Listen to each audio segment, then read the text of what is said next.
This is Boobie Lootaveli, aka the Fat Fabio, aka Mr. Color Coordination, aka Speedboat Randy, aka Caramel Dynamite, aka Young Keanu Reeves, and you're listening to Dash Radio. Bitch. Woo! Alright everybody, this is Ma Juan here at Dash Radio with I want to say the pride of Columbia, Florida's very own, Boobie Lootaveli. How you doing, man? Good, man. I'm chilling. I'm blessed to be here, man. We're blessed to have you here, man. Congrats on the album. I appreciate it. Life on Our Terms. Life on Our Terms out now, L.o.o.t. You did. Man, that must have been a journey to put that bitch together. Man, I almost died and came back. Fucking making that mixtape, man. And I feel like a lot of it, because just from like the research I did and looking at like your Instagram and Twitter, you've had a wild ride. Like 4 years. It's been wild for you. Yeah, man. It's been crazy, bro. It's literally been a roller coaster of emotion and life, and lessons, and you feel me? And I'm here now. I feel like you almost had to go through all that to give us this project. Exactly. I feel like that's literally what happened. A lot of people were like, "Oh, we waiting," you know, before the tape came out. "Oh, we waited too long. This motherfucker missed the window." Like, but as soon as I dropped that shit, like, you know, everyone who was waiting on that tape, like, listened to it and responded to it, and I'm excited. I'm excited to see what this leads to. Absolutely, man. It's the first of many, right? The first of many. First of many. You know, like this is it. You know, now with this, now I got my foot on their neck. I'm not stopping now. You know. Absolutely, bro. You can't. Bro. Your shit sounds dope. Like, you know who you sound a lot like? Have you ever heard this? O.Jeezy? I have heard of a comparison. Yeah, because of this one song. Pesos that I did with Puya. Even outside of that, I love Jeezy. I think your shit is dope too. And it's not like either you are fighting each other. You just happen to sound. I think that me and him on a song would be tight because we're also both Hispanic and shit. So like that'd be tight. And you guys actually have a very similar fan base. In a way, yeah. We you know, I fuck with Shoreline. You know what I'm saying? I know a couple of them boys. You know, I fuck with them. I rock with them boys. You know, it's all love between us and them, between me and everybody here, you know what I'm saying? I ain't got no problems with no beef with nobody. So. No, of course. You know, ain't nothing but love. I want to like help manifest that. Like, I think y'all fan me too. That bases shit be hard, bro. Yeah. We just snap on some shit for real. Me and Jeezy was snapping. And then that way, like when you go to Miami, or when he goes to Miami, he can tap in with your fan base. You know what I mean? They're all gonna be like, "Oh shit, that's a dude that fuck with Boobie." Fact. Then when you come out here, you know they love those motherfuckers in LA. yeah. Shoreline motherfuckers are sell out. That shit was crazy. They sell out area anyway, man. They're big. That so shit was crazy. I was wondering if you had ever heard that, because I was like, a few of your records, I was like, am I listening? I've heard that. I've heard that a couple times before. People saying that me and O.Jeezy would make a really good song, or like people are like, "Yo, I wish you and O.Jeezy would hop on a song. That'd be so tight. Both of y'all sounds together would be lit." So I have gotten that. Shout out to O.Jeezy and Shoreline. Absolutely. Well, I got a gift I'm gonna give you. So I do this thing. It's kind of corny. I give every I give every artist an album for my collection. Right. I try to look up like who inspired the artist, or what's an album that like, you know, changed their life. But like every interview of yours, you were just smoking weed, talking about guns, like screaming, telling them that you had some shit where they said, "What's the difference between good and evil?" You had me rolling.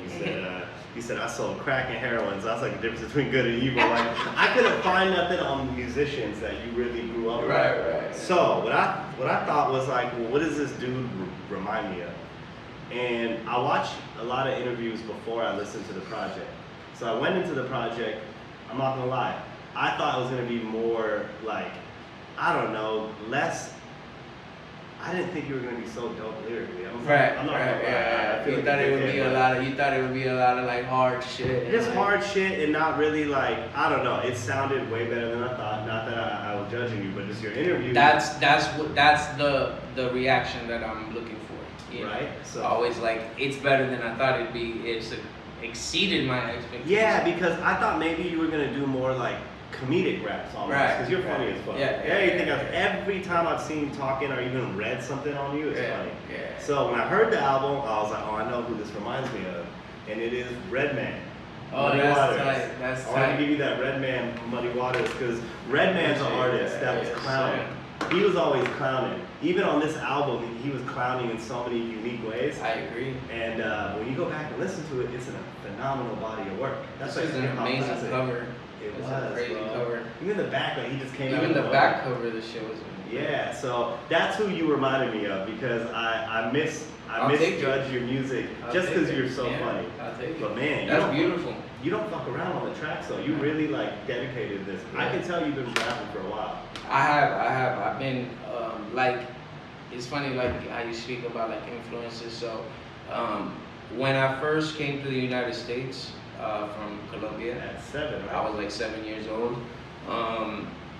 Couple years after when Get Rich or Die Trying came out by 50 Cent, I went to the mall with my mom and my aunt bought me this album, and I literally listened to this album for like 6 months every day in the car with my parents. Like I listened to this shit so much that my parents, they still don't know how to speak English, but they know some of the lyrics to fucking Get the fuck out of here. Because like P.I.M.P. I don't know, you know what I'm saying? Like my mom loves 50 Cent because of this, because of me being a kid listening to 50 Cent and them not knowing what the fuck he's saying. Yeah. But they're like, you know, he likes it. I should have given you a 50 album. And yeah, so I was big on 50. And then as I got into music and stuff, then I got into like Eazy-E and shit like that, and then I started getting into like Tupac and Biggie and everything that was going on, like East Coast rap and shit. Was never really big on like Wu-Tang and shit like that. Wu-Tang, I love the Wu. Big L and you know, and then I started hearing and listening to Trick Daddy, which is like an artist from Miami. I know, that Trick I grew loves up the listening kids. to. Yeah, so I grew up listening to a lot of Trick Daddy as well.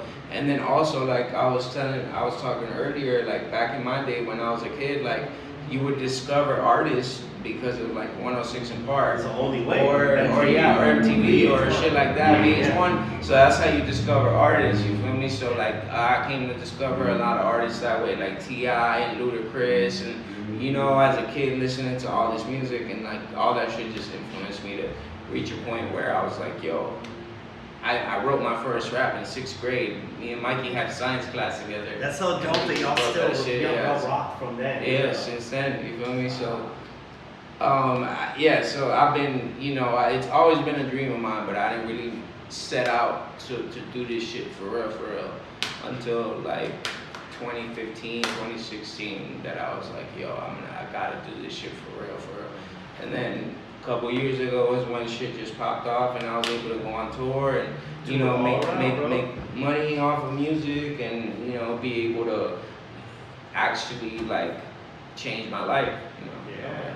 So. Absolutely, man. That's beautiful. I wish that you would have told this to someone like 6 months ago, because then I would have found that online. And I would have given you Get Rich. You would have found what's it, funny yeah, too? exactly. When I don't know an album to give an artist and they're rappers, I generally do Carter 3 or Get Rich or Die Trying. I love the Carter 2, the Carter 3. That's my shit, you feel me? So I go to Amoeba when I need to get some albums. Right. They don't have any more Carters because I bought them all, giving them out. They don't have any more Get Rich or Die Tryings. I bought the clean version. So anyway, I wish I would have given that to you. The Carter 2, because that's another thing. Like once I reached 6th grade, it was all about Lil Wayne. Oh yeah, do you remember how hot he was at the time? Bro, between Carter 2 and 3, that mixtape, bro. That mixtape run changed my life, Nuts, bro. We was in school going crazy in the hood, like. Bro, I was in Orange County. I wasn't in the hood. We were going crazy. That's how real it is. That's how real it is. I remember when he did the remix to Ice Cream Paint Job, and no one listened to the original Ice Cream Paint Job anymore. Like Wayne's version became the official. He listened to the Lil Wayne. Hey, he did that to a couple. He did that. Honestly, that Beyonce song, that Upgrade You song, bro, like, 100%. Like the Wayne version is my version. You feel me? Like, so on Wayne's one of his last projects, he redid some record, and we did it with Swiss Beats. I think it wasn't Flavor in a Year. It was Special Delivery when we were kids. He's like 1, 2, 3, where the love go. That's why that record was so hot. It was Mixtape Wayne. He just took some beat. It was like, I'm a fucking body. Mixtape Wayne. And honestly, that literally motivates me to this day to rap on cool beats that were relevant or that were popping or whatever the fuck. Like I plan on hopefully doing that at some point, dropping a fucking mixtape of me just spitting to like some fucking random beats, like Missy Elliott beats and shit like that, or all type of different shit, like. Why not? Like, because you can create something that like we just said will become, like some other kids. And that's another thing. I'm excited to show motherfuckers that I could rap. You really can, man. I really rap. That's why I gave you Redman, because I didn't think he could really rap till the first time I heard Muddy Waters, and I was like, oh, Redman was a dope lyricist. Fact. So let's talk about you, man. Came from Colombia at 7. Landed yourself in Florida. Miami, to be exact. Miami, Florida. Exact. So, su hablo español? Sí? Sure, yes, sir. Colombiano, Bogotá. So I saw you also said in the interview, you said you speak English, I speak Spanish, and you said I speak human emotion. Yeah, that one you can't learn that. Nah, you gotta live life. Yeah. You feel me? That's the only way you're gonna learn that. Yeah. Well, let's talk about you, Puya, Fat Man. You guys have been down for a while, right? Yeah. Y'all did some crazy shit together. Homies for a minute. Feel me? It's crazy because I was homies with Puya since before I was making music and shit. So he's been down with me since before I was even making music. He was the one that pushed you to make music, right? Yeah, a lot of them was a lot of it was me. I would go to the studio and I would work on shit, and then I would always just ask for criticism from Mikey and Puya and shit, and like that's what I always got. I got honesty from them, and that was crucial to me making music that I knew the world would enjoy. Yeah, because when you have a bunch of yes men and a bunch of people that don't really care enough to just be like, yeah, that's cool, yeah, that's tight, yeah, hell yeah, do that, yeah, drop it, put it out, bro, exactly. 100%.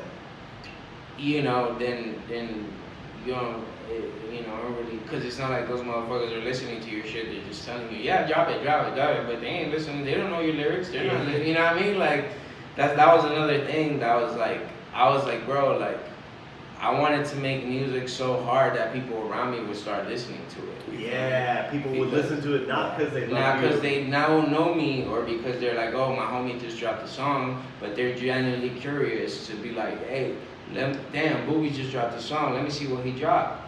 I want to listen to it because I want to see, like, damn, what bars is he spitting? What he talking about in this song? You feel me? Like, that's the type of shit that I was like. And that's how I want to impact. And with this mixtape, I feel like I've been able to capitalize on that. I was gonna say with this album, they have to look at you that way. Exactly. Everybody, bro. Exactly. I couldn't, like, I'm a music savant. I can tell you are too. Like, you grew up off the same exact shit I grew up off. And bro, your shit was really, really good, man. It sounded clean, engineered well. Like the first thing that got me, first thing I listen for is the quality of the song, as far as how it's mixed and mastered. Because all that tells me is how much the artist really cares about the art, or how much money they got behind it. Those are two different things, but still, they're good to know. Exactly. So with your shit, I was like, oh, that's the first thing. I was like, okay, he's like a real deal artist. Thankfully, I was blessed to have Mikey and my homie Rocky by my side, which take care of my engineering and make sure that my songs sound like perfect, Shout out to them, bro. They do it. That was a big deal as well, because like you said, like when sometimes you listen to a mixtape and like there's songs that sound different like than others volume wise, and you're like, oh, what the fuck, like what's going on here? Like how can you put this out and expect for it to pop? You know what I mean? It just doesn't sound like a properly mixed record. Feels good. Yeah, Versus exactly. like when you listen to some up and coming artists and they don't have the resources, something's missing. Like I feel like that's why it took me so long to drop a body of work, was because like I could have dropped 7 mixtapes already. Yeah, you dropped but it's like singles. but once I dropped 7 mixtapes and I'm having popped off, it's like what the fuck, I feel like it's not about quantity, it's about quality. Yeah. And if you have quality in your music, at the end of the day, that's gonna speak for itself. You feel me?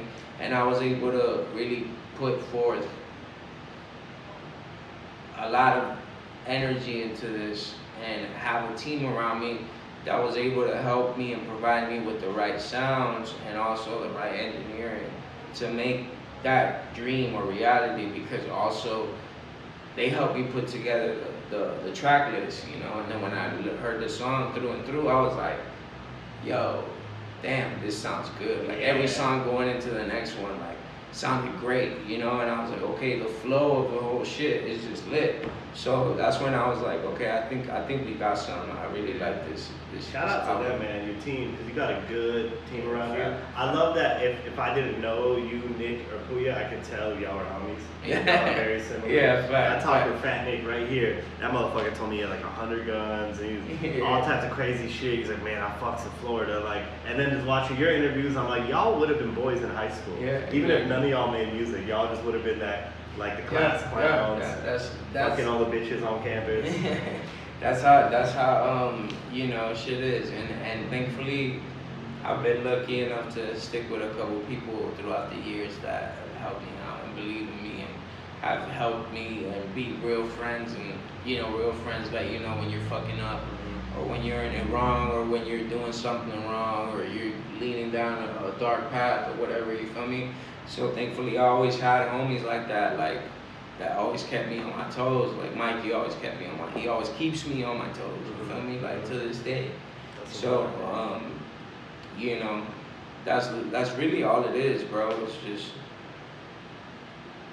having people that believe in you, like as much as you believe in yourself. You feel me? Because people only gonna believe in you as much as you believe in yourself. Absolutely. So at the end of the day, that was number one, was me knowing that this is what I want to do, and I really have a chance here to go and live up to my potential and beyond my expectations. So once I knew that, you know, the rest was, it literally all just is kind of heaven sent, you feel me? Everything just happens for a reason, and everything came together. Took fucking years, you know what I'm saying? Like it wasn't until this past year that I found like a video dude to do my videos, and we've been working and shooting videos, and I've dropped a couple videos throughout the year that have been immaculate, and I really like them, and I love that word. You know what I'm saying? Like, so that shit lit. You know? Well, let's talk about your tours, because you've been around, man. Yeah. You've been in Australia, motherfuckers toured in Europe. What's it, like? Can you give me one crazy tour story? Like, I know you're with this Suicide Boys, you know, get wild, I'm sure. Well, some crazy down the road. let me think. So when we was out in Australia, me and Puya and my homie, it was on, since we went to Australia, you know, we couldn't bring a lot of people. So it was literally only me, Puya, fucking Marcus, right, which is our DJ, and Puya's manager, his name is Steven, and he came along with us to tour manage and take pictures and videos of everything. So he was gonna be the video guy, picture guy, and manager. Shout out fucking Steven. Yeah. So that motherfucker. So all four of us, we went out there to Europe, and then when we were in Sydney, we went to this animal sanctuary, and we like held koalas and took pictures with koalas and shit. And then we fucking hung out with kangaroos, and like you could buy like a little brown paper bag with a little food in it, and then you go and feed the kangaroos. And that shit was honestly so fun, bro. It was like a beautiful day. I had a little joint, smoking it out there in the middle of the fucking, you know, with the kangaroos and shit, you know. It was our day off and shit, you know. All the shows were sold out. Like, it was lit, you know. It was beautiful. So that I remember that always. Like, I thought you were gonna say like you fought a kangaroo. Yeah, I thought you were gonna like you fought a kangaroo. You pulled out the AR.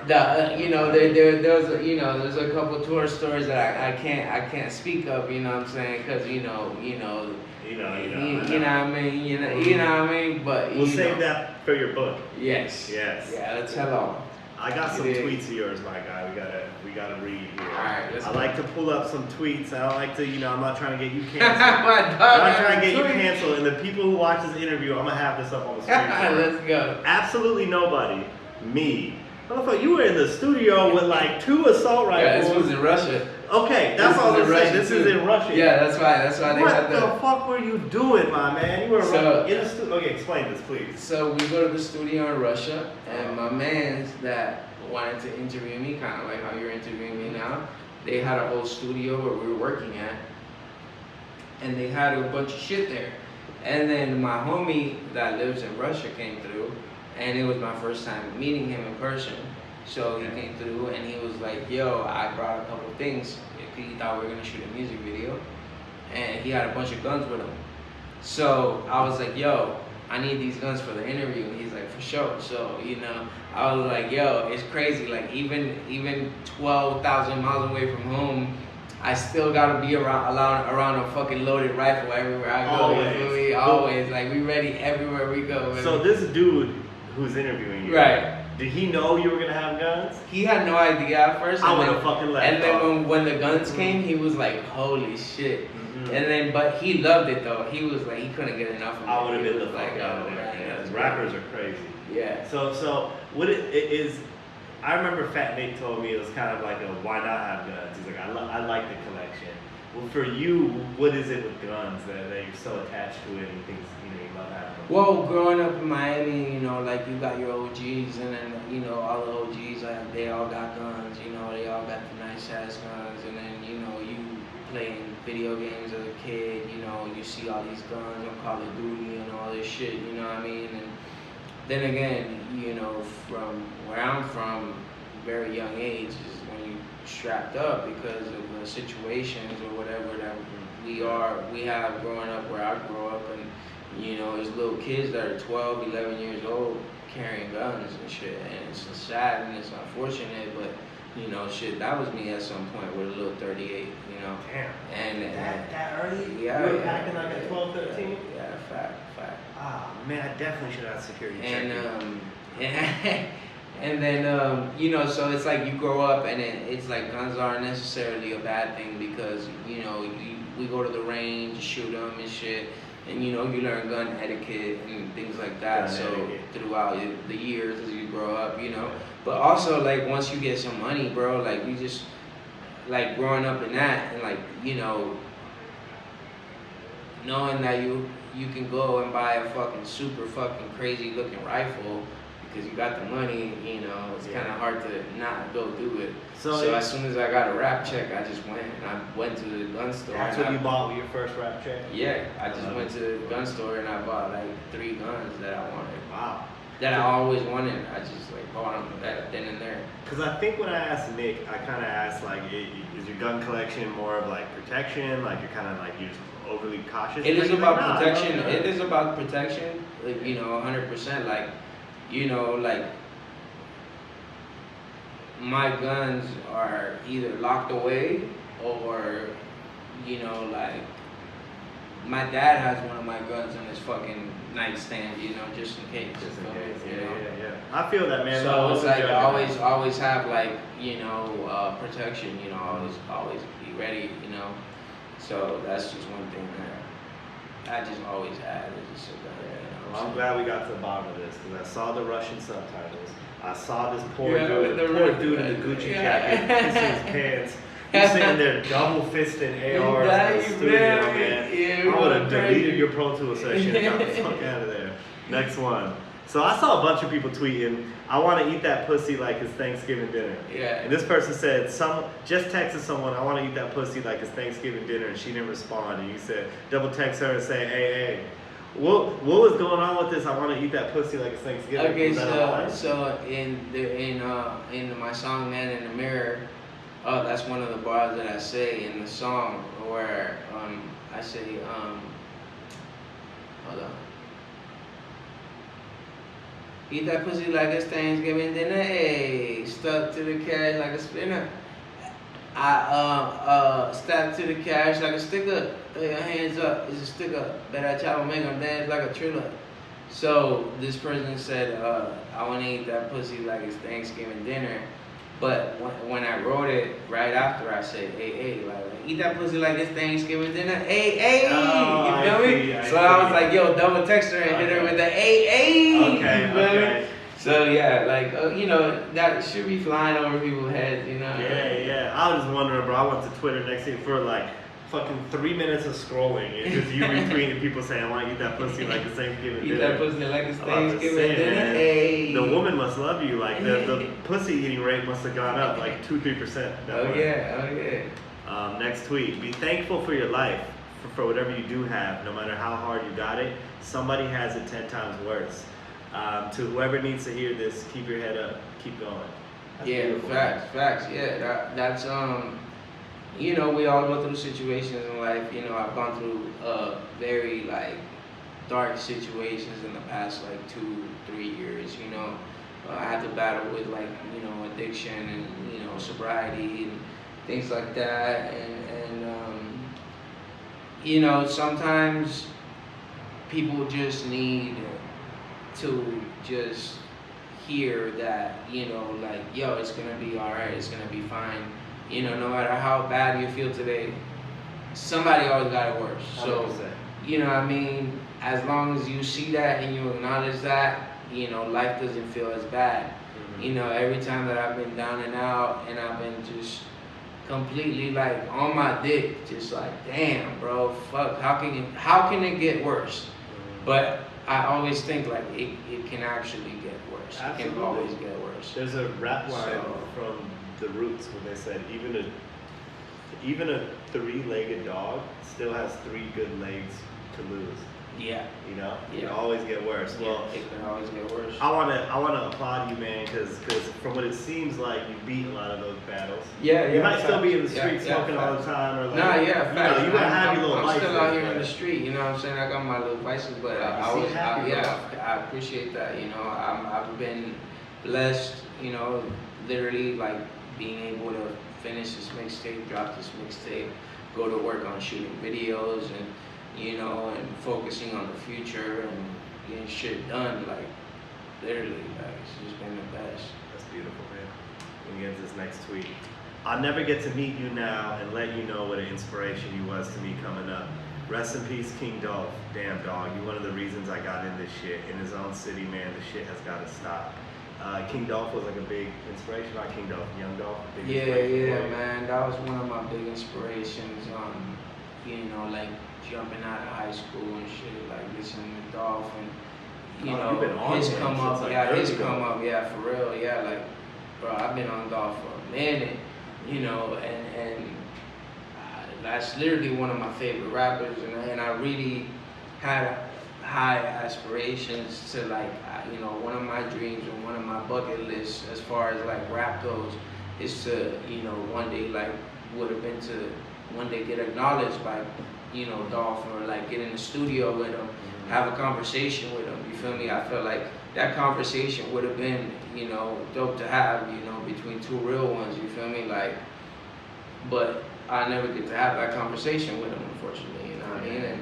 And it's crazy that when I found out that he passed, like, you know, I've never felt like that about someone's death that I didn't personally know. Interesting. You know what I mean? So You like, felt like you I was lost just, somebody. I felt like I had lost somebody that, like, I knew and that I loved and that I appreciated, and that shit was crazy, you know. But it is what it is, you know what I'm saying? Rest in peace, King Dolph, you feel me? King, man. Yeah, now Fact. I was gonna say, like you mentioned it, you know, in his own city. That's definitely one thing that I would love to see stop in hip hop.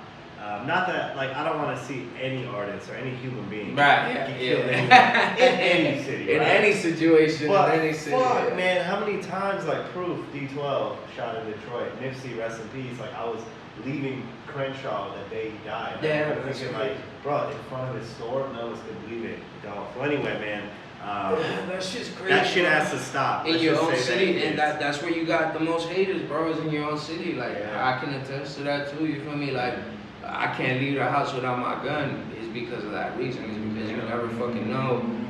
There was a fucking rapper that got killed, like, literally, like, 1 mile from my house, like, 2 months ago. He got caught lacking in the car with his girl and his 2 kids, and they just caught him lacking in traffic. They shot the whole fucking car up, and they didn't catch the kids or the girl, but they killed him. And you know, I forgot the dude's name or if he was popping or whatever, but it was like a local rapper from Miami that was like I started hearing about this shit and I'm like, damn, bro. You know, you could literally go to Publix or well, they don't have Publix. I know about Publix. You go to Publix, you go to fucking McDonald's, you go to the gas station, Wawa, man. and you go to Wawa get some roll up, and somebody that been had it out for you is just as soon as this thing pull up, I'm gonna hit. So do you have any solution, or you think the best thing to do is just stay strapped up, be ready to protect yourself? You know, like I always say, you know, stay prepared for the worst, you know, but praying for the best, you know. So that's all you can do at the end of the day. Let's hope the streets get a little cleaner, man. I got one last tweet before we wrap this up. There has to be something huge on the way. Life is really doing a number on me as of late. I know things get worse before they get better, just trying to hold on. So here's what I think is beautiful. You said this November 2021. Right. 5 months later, your album's out, man.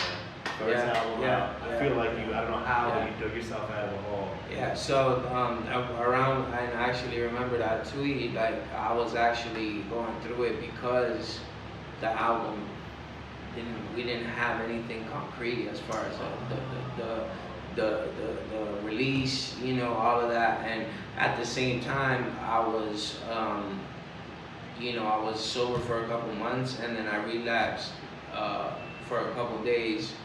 And so I was trying to, you know, bounce back and get myself back into, you know, being sober and stuff. And that transition and then, you know, the uncertainty of not knowing what the fuck is going to happen with the project. And, you know, are people not excited for it anymore? Am I taking too long? Like a lot of shit was just out of my control, you know what I mean? And there was situations where I just had to take the back seat and just, you know, just hope that, you know, if it's meant to happen, it's gonna happen. You know, God got me. At the end of the day, this shit gonna happen, it's gonna happen.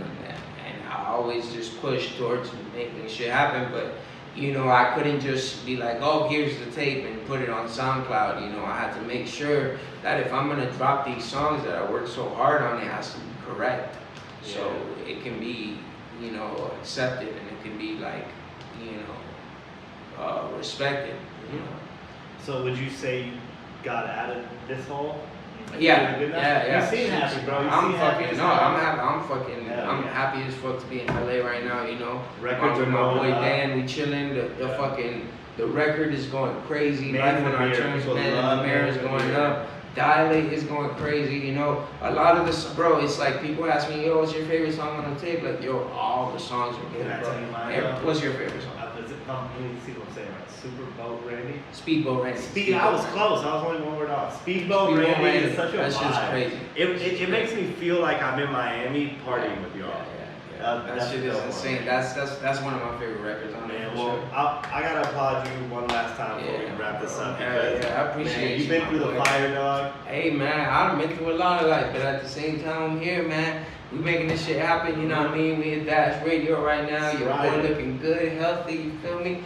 Look like a young Keanu Reeves, you know what I mean? You said Keanu Reeves gonna play you in your movie? You feel me? I was like, hey, man. Listen, man, between you and Keanu, one of you to make y'all look the right way. You know, you gotta cut down. He's gonna have to bulk up.